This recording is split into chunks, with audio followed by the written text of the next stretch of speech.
नमस्कार, BTV news में स्वागत है आपका। आइए खबरों की शुरुआत करते हैं इस खबर के साथ। शनिवार को अवकाश के दिन भी नगर निगम के कैश काउंटर खुले रहे। शहर की जनता को टैक्स जमा करने की सुविधा देने के लिए कैश काउंटरों को खुला रखा गया। राजस्व विभाग से मिली जानकारी के मुताबिक अवकाश के दिन नगर निगम के खजाने में संपत्ति कर के तौर पर 10 लाख और डोर टू डोर कचरा कलेक्शन के रूप में 5 लाख रुपए जमा हुए हैं। शहर की जनता को संपत्ति कर, जल कर और डोर टू डोर कचरा कलेक्शन की राशि जमा करने की सुविधा देने के लिए शनिवार को अवकाश के दिन भी नगर निगम के कैश काउंटर खोले गए। करदाताओं ने इस सुविधा का भरपूर लाभ उठाया और अधिभार की राशि से बचने के लिए करों का भुगतान किया। उपायुक्त राजस्व पीएन सनखेरे ने बताया कि अवकाश के दिन संपत्ति कर, जल कर और डोर टू डोर कचरा कलेक्शन की राशि जमा की गई। दिसंबर में हमारे द्वारा शनिवार के अवकाश में काउंटर खोलने के निर्देश दिए गए हैं सभी लोगों को, और इसका मुख्य कारण ये है कि 1 जनवरी से 7% अधिभार लगेगा। इसके लिए जो लोग इसका फ़ायदा लेना चाहते हैं वो अवकाश के दिवस में टैक्स जमा कर सकें। और आज हमारे यहाँ संपत्ति कर में 300 लोगों के द्वारा 10 लाख रुपए और डोर टू डोर और जल शुल्क में 200 लोगों के द्वारा 5 लाख रुपए जमा किया गया है। और ये लगातार हर शनिवार को खुलेगा काउंटर, ताकि जो लोग कार्य करते हैं, नौकरी पेशा लोग हैं, वो अवकाश का लाभ लेते हुए टैक्स जमा कर सकें। राजस्व विभाग के अधिकारियों ने बताया कि पूरे दिसंबर माह अवकाश के दिनों में भी कैश काउंटर खोले जाने का निर्देश दिया गया है।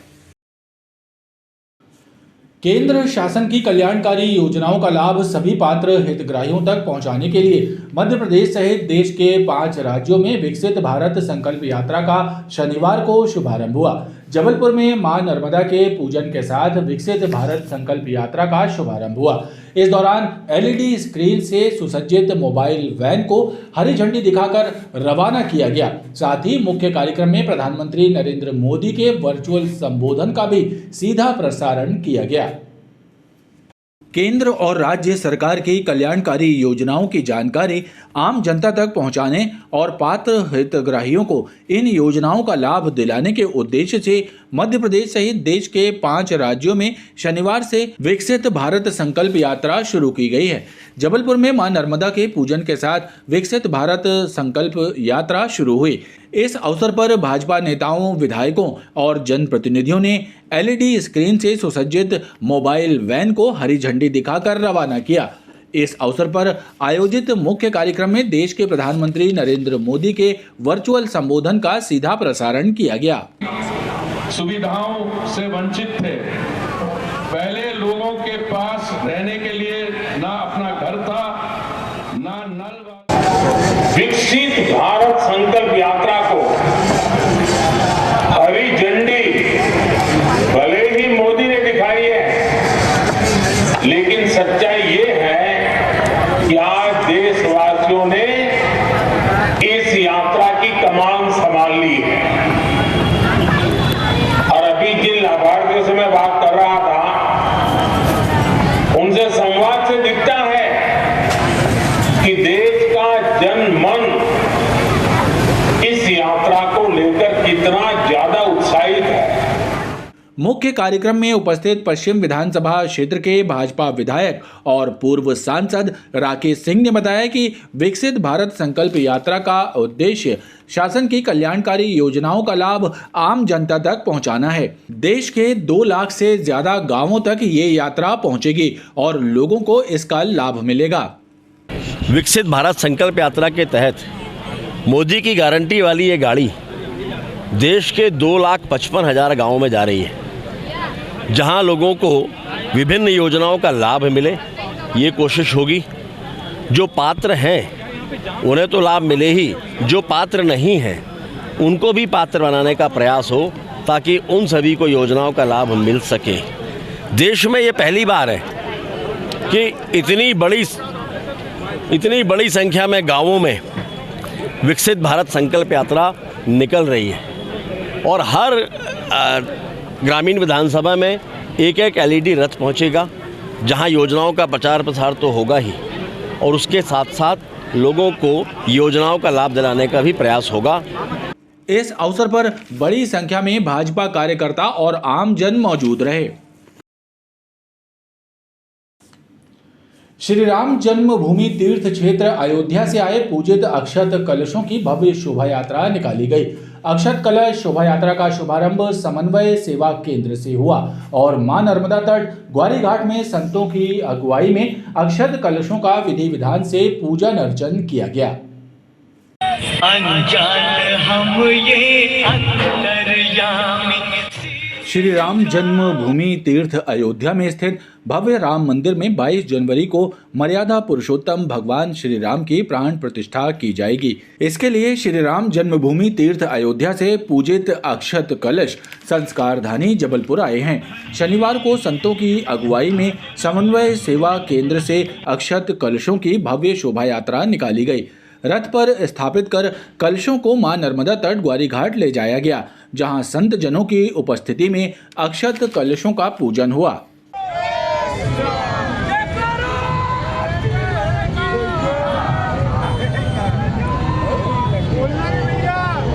रामधुन गाते चलना है, राम के लिए निकले हैं।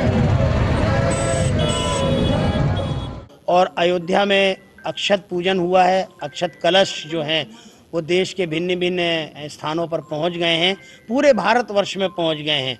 हमारी संस्कारधानी में महाकौशल प्रांत का जो केंद्र है, यहाँ मंगल कलश आ गए हैं, वो अक्षत कलश आ गए हैं। इस समन्वय सेवा केंद्र में मंदिर में उनको हमने स्थापित किया है।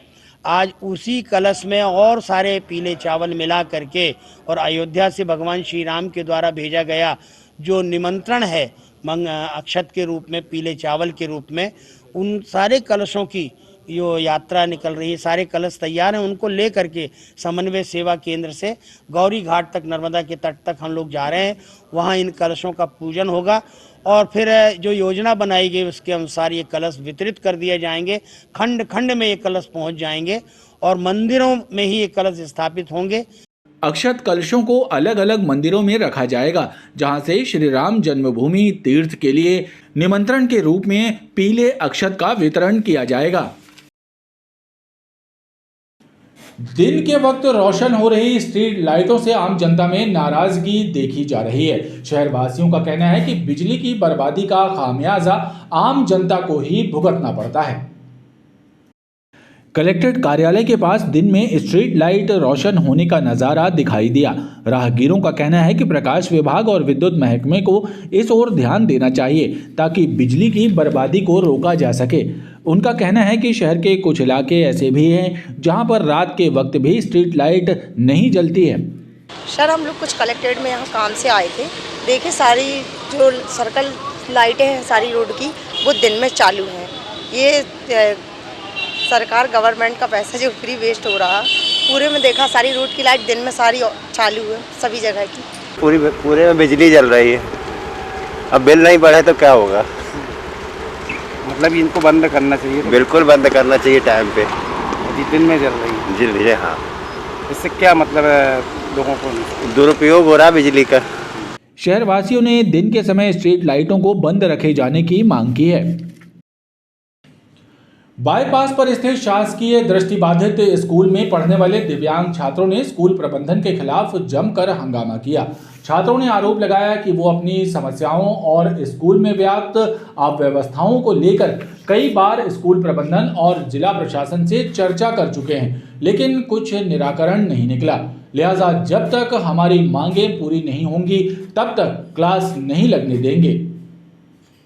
भारत माता की जय।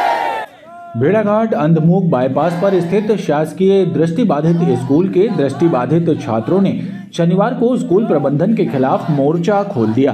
छात्रों ने जमकर प्रदर्शन करते हुए नारेबाजी की और क्लास नहीं लगने दी। मौके पर मौजूद शिक्षकों ने छात्रों को समझाने का भरसक प्रयास किया, लेकिन छात्र स्कूल में ही हड़ताल पर बैठ गए। प्रदर्शनकारी छात्रों ने बताया कि वो स्कूल में फैली अव्यवस्थाओं और अपनी मांगों को लेकर कई बार प्रबंधन और प्रशासन से शिकायत कर चुके हैं, लेकिन अब तक समस्याओं का निराकरण नहीं किया गया। लिहाजा अब छात्र हड़ताल करने मजबूर हैं। छात्रों का कहना है कि सामाजिक न्याय एवं दिव्यांग जन सशक्तिकरण विभाग द्वारा संचालित दृष्टिबाधित स्कूल में 80 से ज्यादा छात्र पढ़ते हैं। स्कूल में शिक्षकों की कमी है और स्कूल भवन भी जर्जर हो चुका है। साथ ही स्कूल में कई कर्मचारी नशा करते हैं, जिससे छात्रों पर बुरा प्रभाव पड़ता है। हमारे पास इंस्ट्रूमेंट हैं तो, लेकिन कम से कम 20-20, 15-15 साल पुराने हैं, तो वो पूरे क्षतिग्रस्त हो गए हैं। हमारी बिल्डिंग देख सकते हैं आप, पूरी क्षतिग्रस्त है, जो कभी भी छात्रों के ऊपर गिर सकती है, किसी भी प्रकार की अनहोनी घटना घट सकती है। हमारे पास साथ में जो रात्रिकालीन और दिनकालीन कर्मचारी होना चाहिए वो कम मात्रा में है, और हमारे पास टीचर भी नहीं है पढ़ाने के लिए। हमारे स्कूल में आप सभी जानते हैं कि स्कूल के शिक्षा प्राप्ति के लिए होता है, सरस्वती माँ का मंदिर होता है, परंतु कुछ ऐसे कर्मचारी यहाँ पर हैं जो कि नशापत्ती करते हैं और विभिन्न प्रकार की हरकतें करते हैं, जिससे हमारे छात्रों में भी इसकी आदत लग रही है। वहीं दूसरी ओर छात्रों की मांगों को लेकर स्कूल के शिक्षकों का कहना है कि स्थानीय स्तर पर छात्रों की मांगों का निराकरण किया गया है। जो मांगें शासन स्तर पर पूरी होती हैं, उसके लिए पत्राचार कर समस्याओं का निराकरण करने का प्रयास किया जा रहा है।